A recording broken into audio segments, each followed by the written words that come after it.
Hi, welcome to the Calculus 3 problem solving sections. And today we're going to work on some homework problems on the how to do the surface integrals here.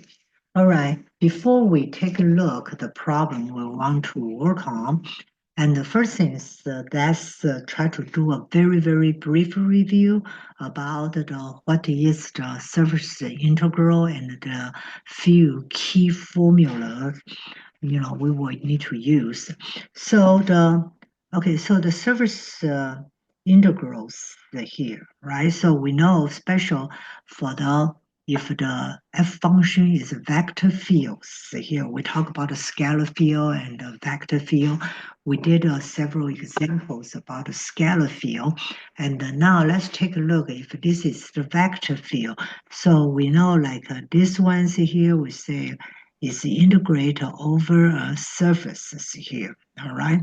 And then this one we say is f dot the ds here. Okay, so we know this is how do we define that the flux.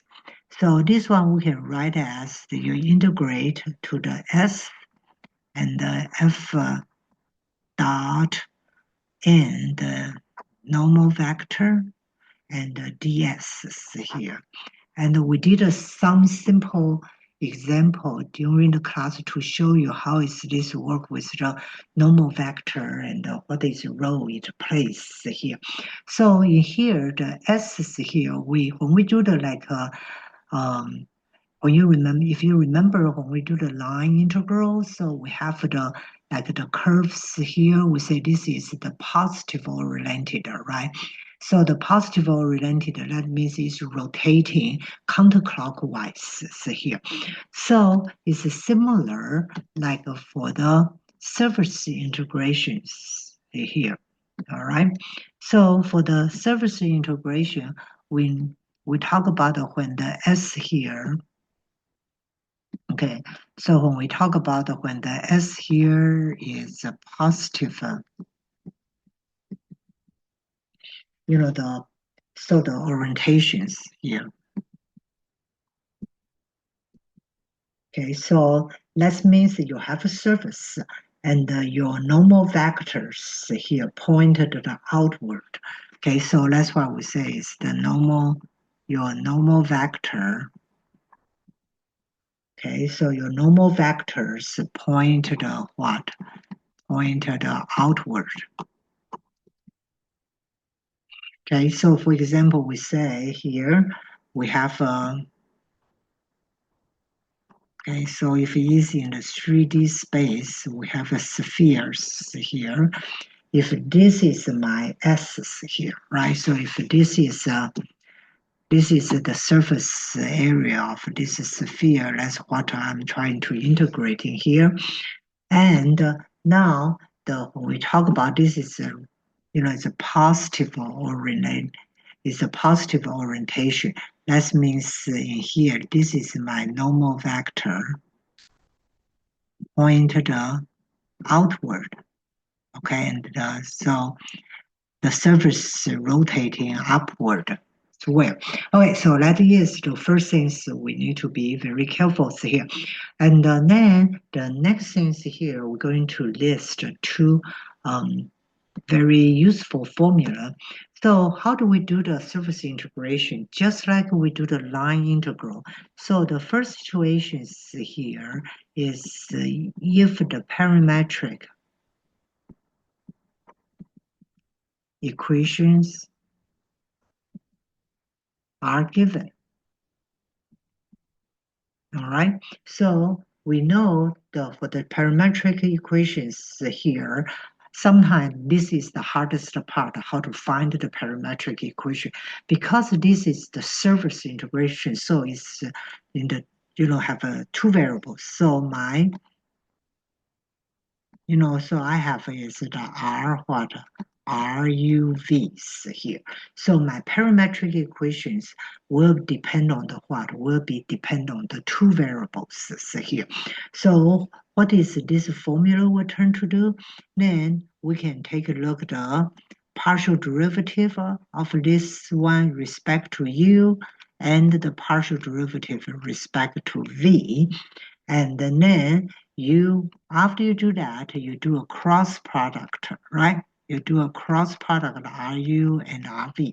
So then your surface integrations here, the f of the ds, then this will just be equal to whatever the areas here, then you do a f dot, all right?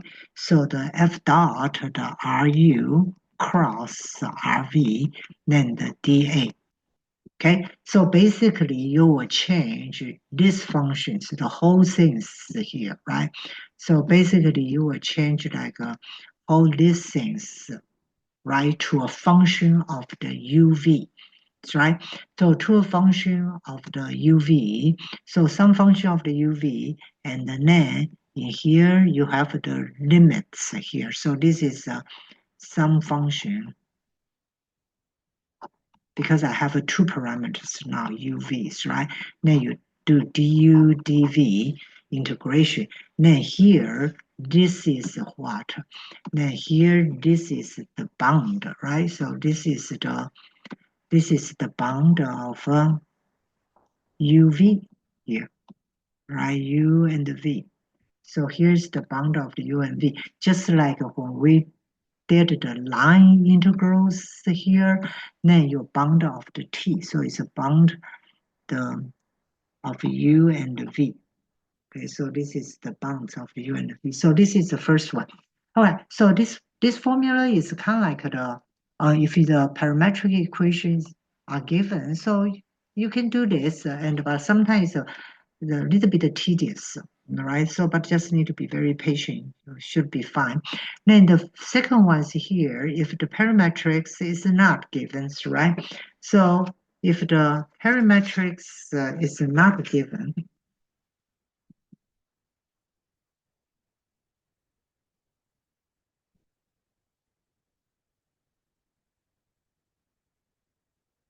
but you have you have functions, right? So, but you have functions here, but you can define the function.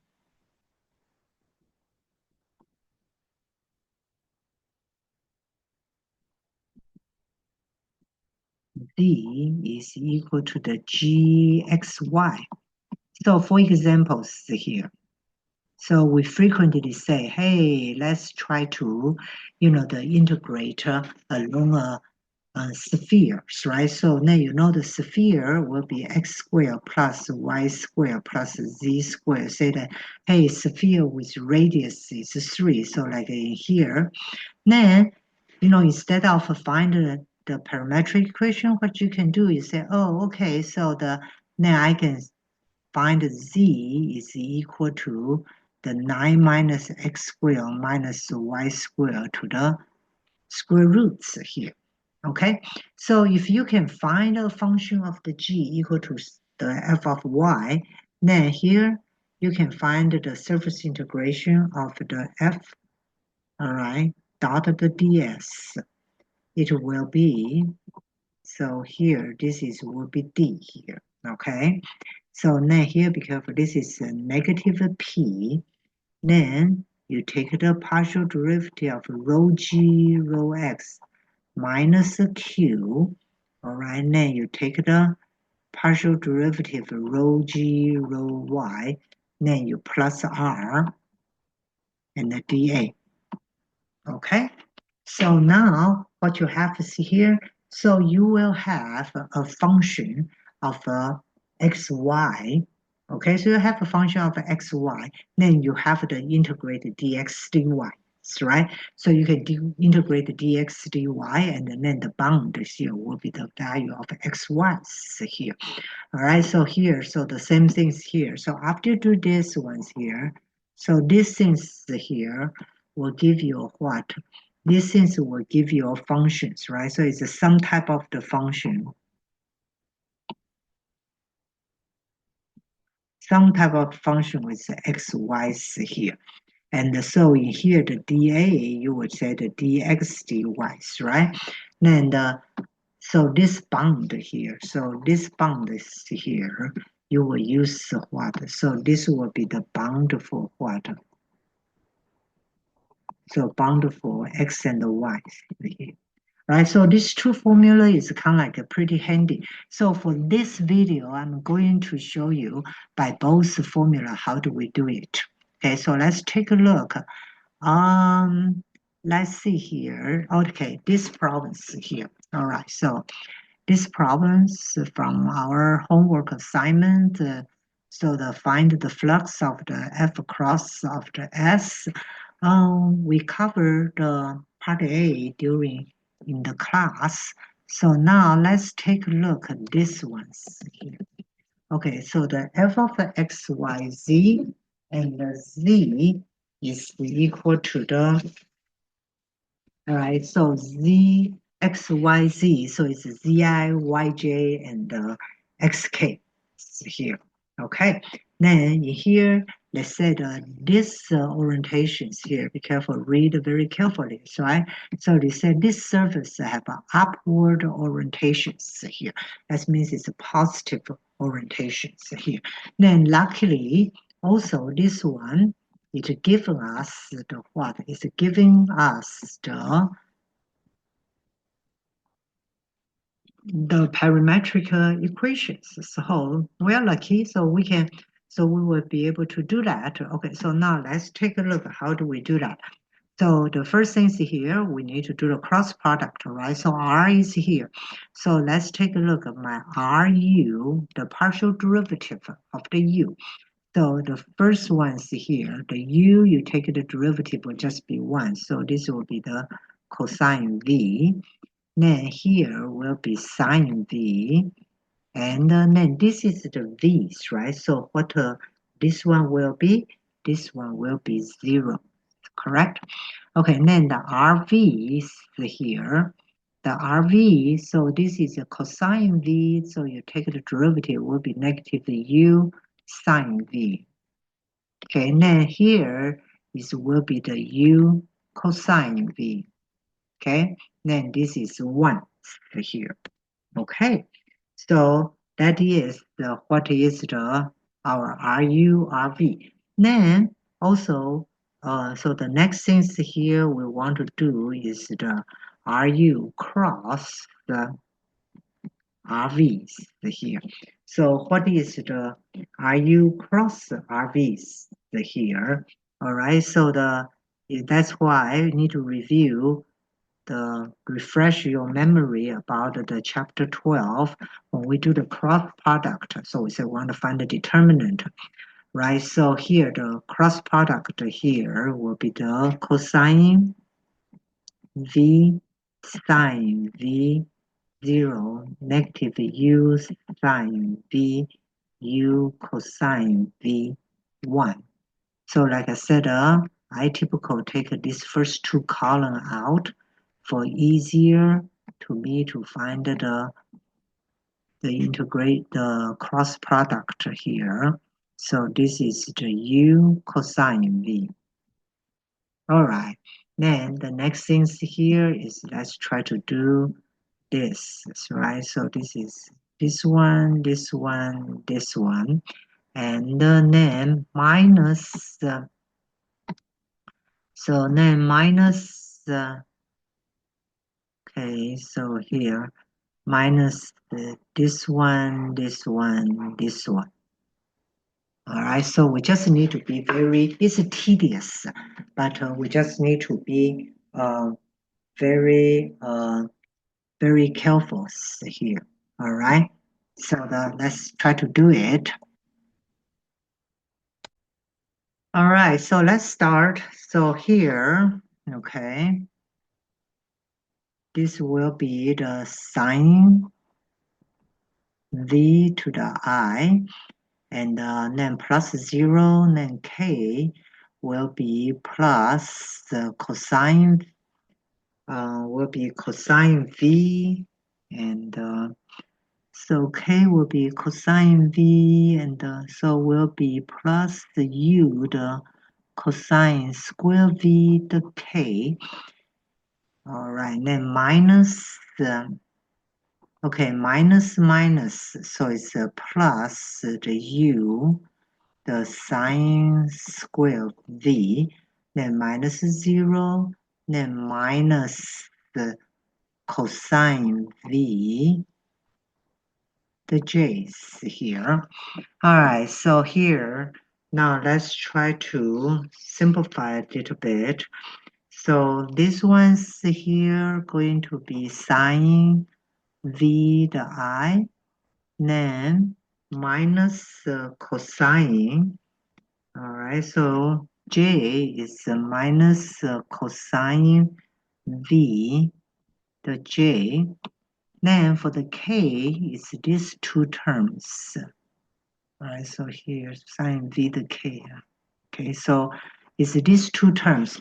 So the sine square plus cosine square equal to 1. So this one will be the u to the k. All right, so I know my RU cross the RV will just be sine V, negative cosine V, and U. Okay, so now the next thing here we need to think about how we put this is the RUV into my vectors here. Okay, so for the vector here is ZI. So the Z is what? Z is V here, right? And the Y is the U sine V. And the axis here is U cosine V. Okay, now I need to have this dot product, the U, RU cross RVs here. All right, so let me clear that. Let me make sure this one was the okay. So here, this will be the F. So this is the FRUV dot product RU cross RV. All right, so the RU cross RV, we just did that. So let's replace the RU cross RVs here. Okay, so make sure here, this is the vector form. So RU cross RV, so it's a sine V, negative cosine V, and the U. So the okay, so now my cross product will just be V times sine V. So V times sine V minus the V times sine V minus U sine V cosine V, then plus V.